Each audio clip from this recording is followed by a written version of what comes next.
Story 1. I went to Dairy Queen with my daughter. She brought along her kitten. The cute girl at the walk-up window asked my daughter what the kitten's name was. Princess was the response. Smiling and feebly attempting to make conversation, I said today, to indicate that my daughter changed the cat's name frequently. I got a dirty look, and the girl left the window to go make whatever cold treat we had ordered. It wasn't until later, on the walk home, that I realized she thought I was telling her to hurry up and make my order. Still haunts me years later for some reason. Story 2. When I walked down the aisle at my wedding, I was so nervous and focused on not tripping that I did not acknowledge my dad. I didn't realize this until I saw the video my aunt had made for me. You can see my dad lean in to give me a kiss on the cheek, but I just keep walking. He kind of shrugs and then goes to sit down. It's been 18 years, and this still flashes through my head when I'm trying to fall asleep. Also, that time I was trying to get to the school bus, and the sidewalk was icy, so I slipped and fell really hard on my butt.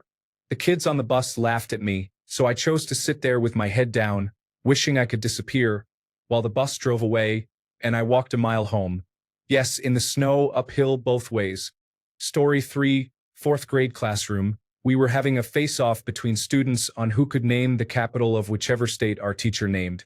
I had been on a roll, getting a few correct in a row. Then the teacher says, Kentucky, with all of the enthusiasm and seriousness in the world. I screamed, Frankfurt. Everyone was dying laughing except for me at the time. Looking back, it cracks me up that I was so upset about it.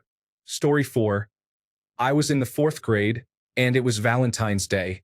I was the new kid in school, and this one boy had been picking on me all year. My 10-year-old self was very non-confrontational, so I wrote a paragraph on the back of his Nerd's Valentine explaining that I don't like it when he's mean to me, and I don't understand why he has to be. He couldn't read my handwriting and brought it to the teacher, who made me read it aloud to both of them. I think about that day every day of my life.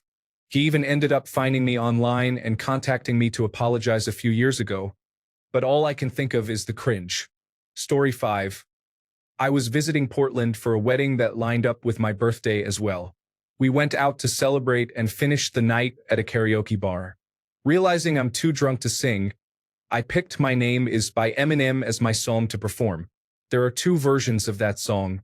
One is the original release, the other is toned down, which you most commonly hear today. The woman controlling the music put on the original, and off I went.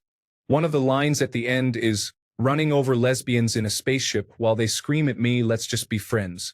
I finished the song and was met by applause from my friends and one other table. The rest of the place was silent. The DJ said, nice job. Don't know if it was the best choice for gay women's night though.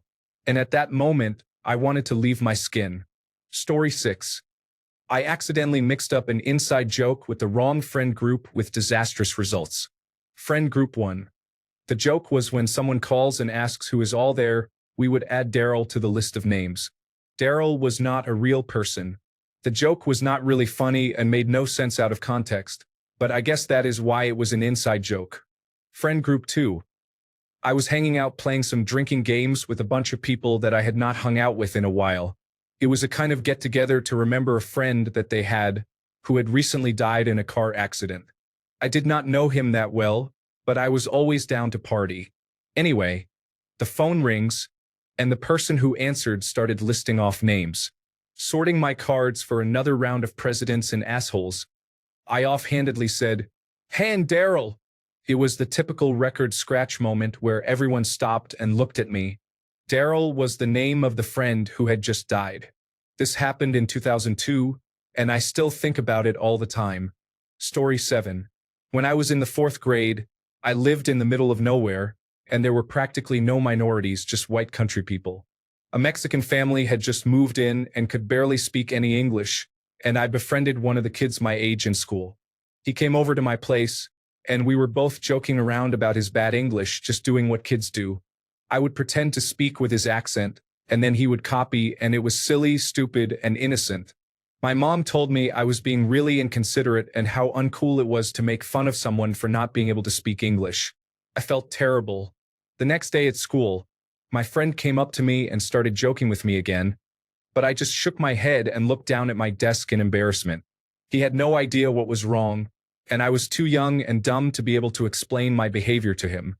As I grew older, I spent probably 20 years thinking about that day and how much of a bad person I was to be friendly one day and then, without explaining anything, just stop talking to him out of embarrassment. I felt really bad about it for a long time and often lay awake at night thinking about it. I ended up finding him on Facebook about a year ago, and we friend each other, so I told him how bad I felt about it and apologized. He just laughed it off and said it was no big deal, and he was still really thankful to find someone as friendly as me when he didn't know anyone here.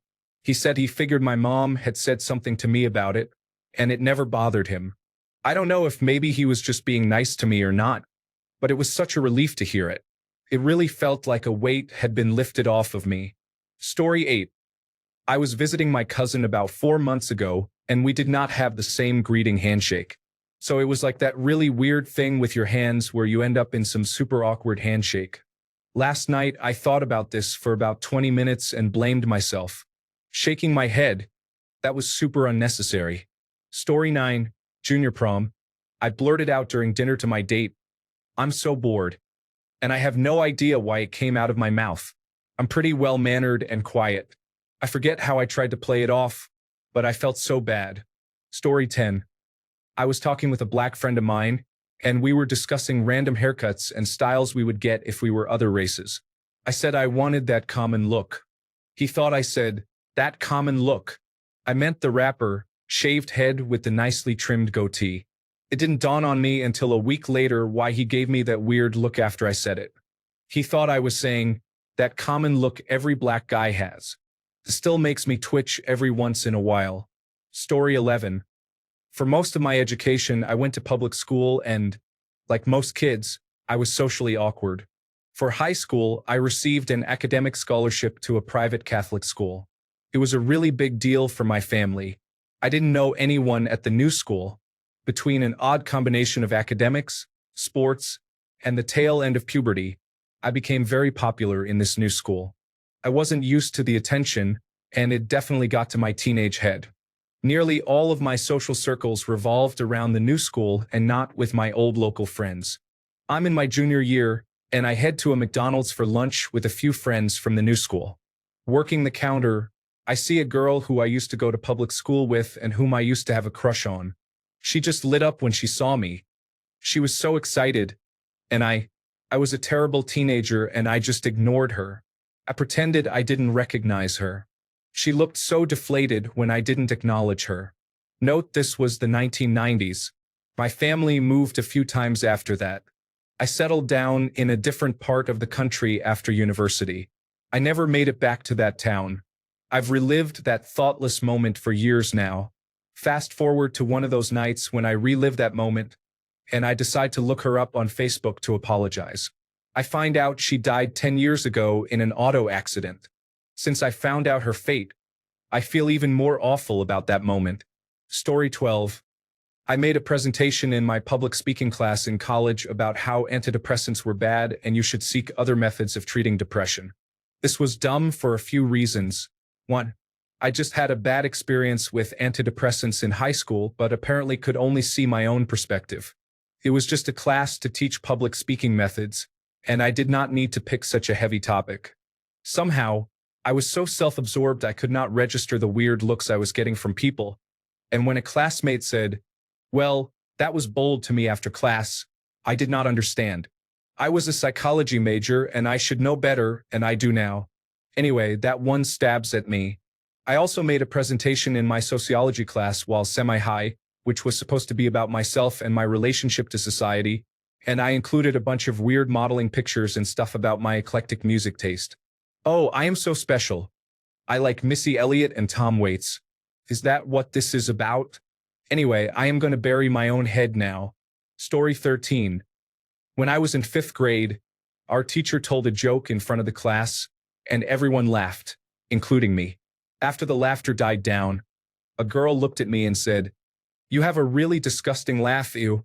I became so self-conscious about laughing since that specific day, and after years, I have trouble actually laughing. My brain made it a habit to just smile or slightly chuckle at something, even if it is really funny. Edit. The girl's last name, when translated from my native language to English, is Cock. Have a nice day. Story 14. Yes.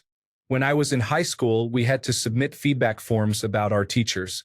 I was just going to submit mine totally blank, but the teacher in charge at the time told me that I had to write something for every teacher. Stupidly, I decided to be completely honest and write exactly what I thought of them. It was all nice, except for one teacher, which was just, Miss is very scary, but she's a good teacher. I meant both of those, but it didn't matter. The teacher was seriously hurt by it, although she pretended it was no big deal at first.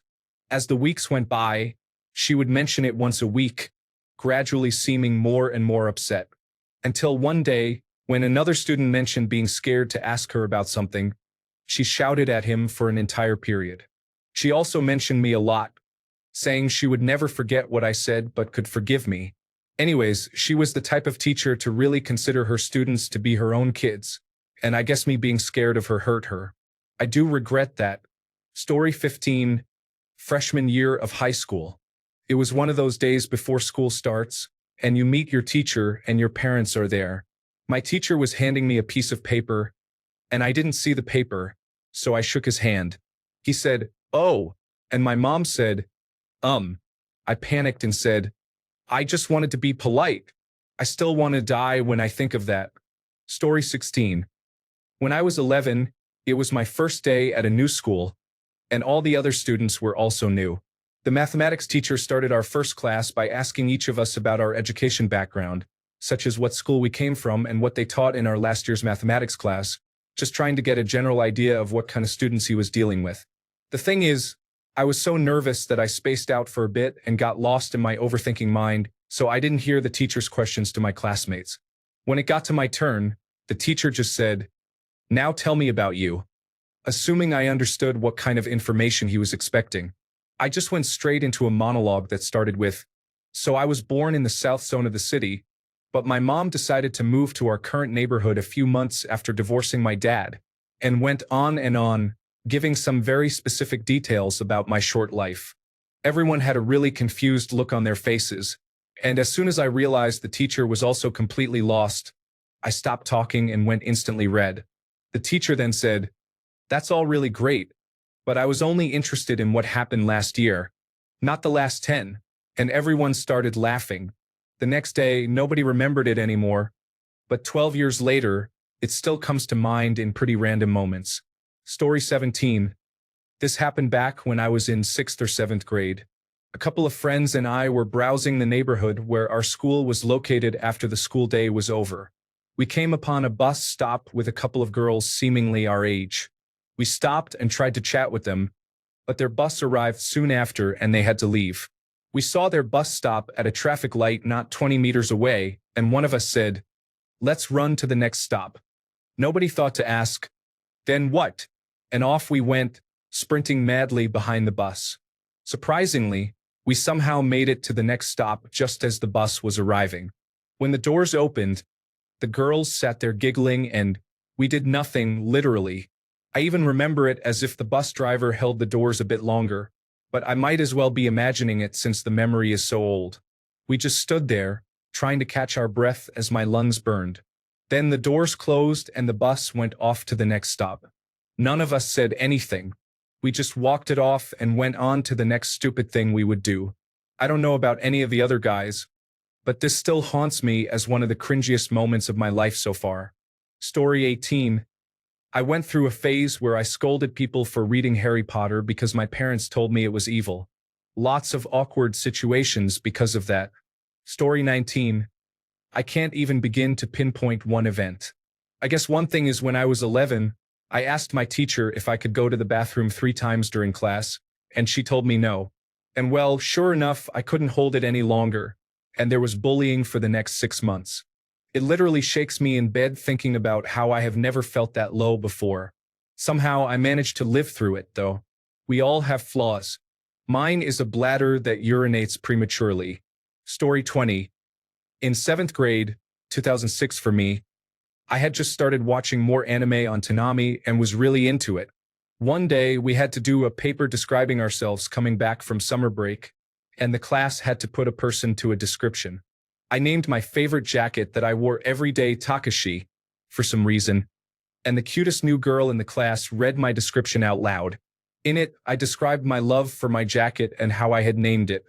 The cute girl looked weirded out, stared at the class and said, "What kind of weirdo names their jacket?" Once no one guessed who it was, I spoke up and said, "Well, maybe they aren't here today," trying to cover myself. I forgot, though, that this was an in-class assignment, and the teacher said, "No, it had to have been written by someone here." Finally, one of my friends said, "Hey, aren't you like the only one in class who plays soccer?" Also written in my description. I sunk in my seat as we moved on to the next description. I wake up sweating, feeling that jacket still on my shoulders. Really did not expect the attention on one of my most remembered cringy moments. Please stop upvoting before the cute girl in class recognizes me.